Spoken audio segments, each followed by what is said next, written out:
Hello and welcome to Tarot Snacks, your bite-sized nugget of wisdom to help you get through your day.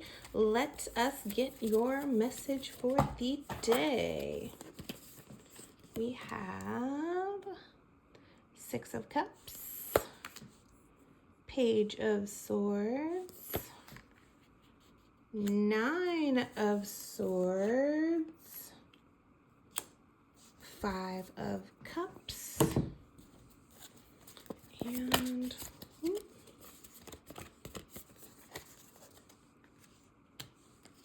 Seven of Cups. I'll move those up in just a moment. Excuse me.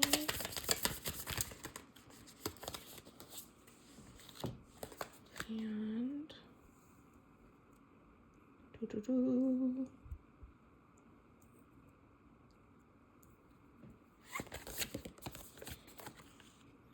King of Wands, Three of Cups. All right, this is very much like, hold on, let me straighten these out. All right, this is very much like one of our most recent readings.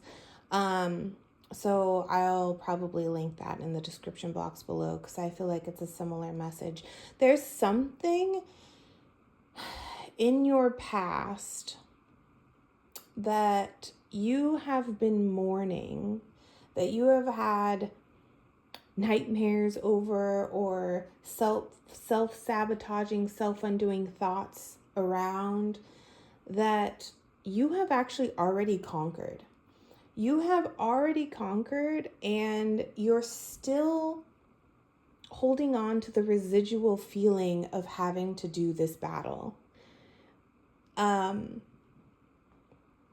You are actually really spoiled for choice. You are really in a leadership role in the manner of not necessarily leading others, but the fact that you have conquered this already and you're ahead of the game. You are light years beyond where your emotional body stands, and you actually have a community of people who love you and support you and already see you in that role, already see the healed version of you, and you in your emotional body just have to catch up to that version.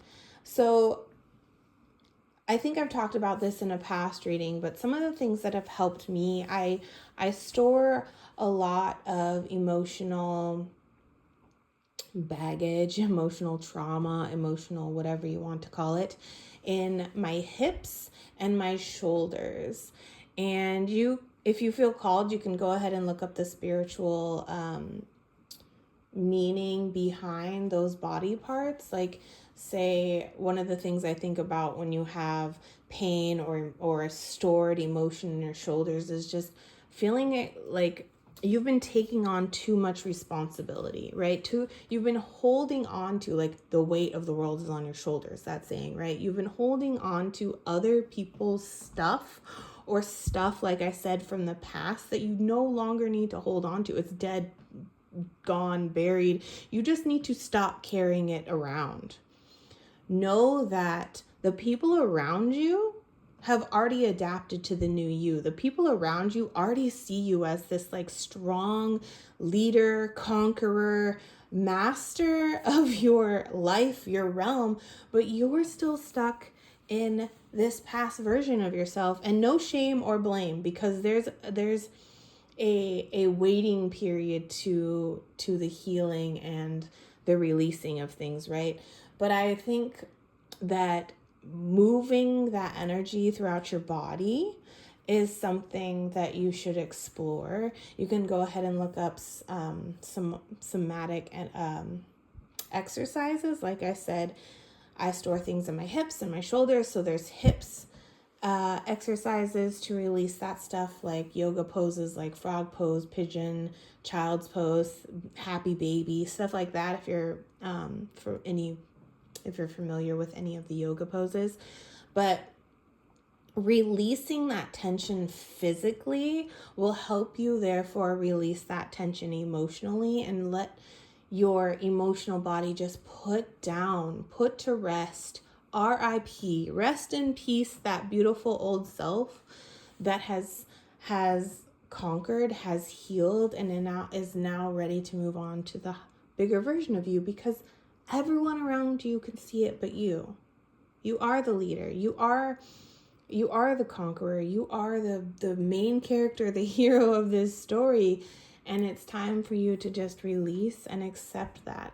And I know sometimes it's hard. It's hard to accept the fact that you're in this new spot. But I also think there's a level of maybe say imposter syndrome of like, well, if I'm not fighting this inner demon anymore, then what am I doing? You know, there's a level of being comfortable in the uncomfort that we need to start weaning ourselves off of. So let's get a few affirmations that could help us with this process. I trust my creative instincts and I allow them to guide me. I think this is talking about becoming creative with your body, looking up different exercises and feeling into like, you know, intuitively, instinctually, I feel like that exercise is going to help me release some stuff. And I trust that will guide me into the feelings that I need to hold for myself. I am a channel for creative energy, and it flows through me effortlessly. People already see you as this person. So hold that vision in your mind as what you want to create. And if you're, you know, where your attention goes, energy flows. So holding on to that intention of, yeah, I want to be the person that the people around me who support me see me as already, then that's what you're going to be. That's the outcome we're going to have. One more. I thank my inner critic while listening to my inner artist. Yes, because you've been mourning, because you've been stuck in this cycle, been there, of thinking that you still have to battle these inner demons. I want you to really sit and say thank you to that inner critic, because that inner critic is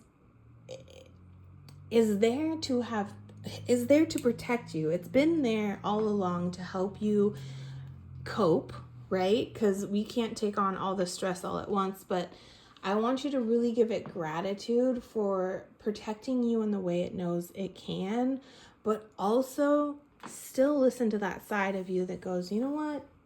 There might be one little bitty voice deep down inside that goes, yeah, if my friends see it in me, if my family sees it in me, if my support team sees this change in me and believes in me, then that is what I want to happen. That is what I want to manifest.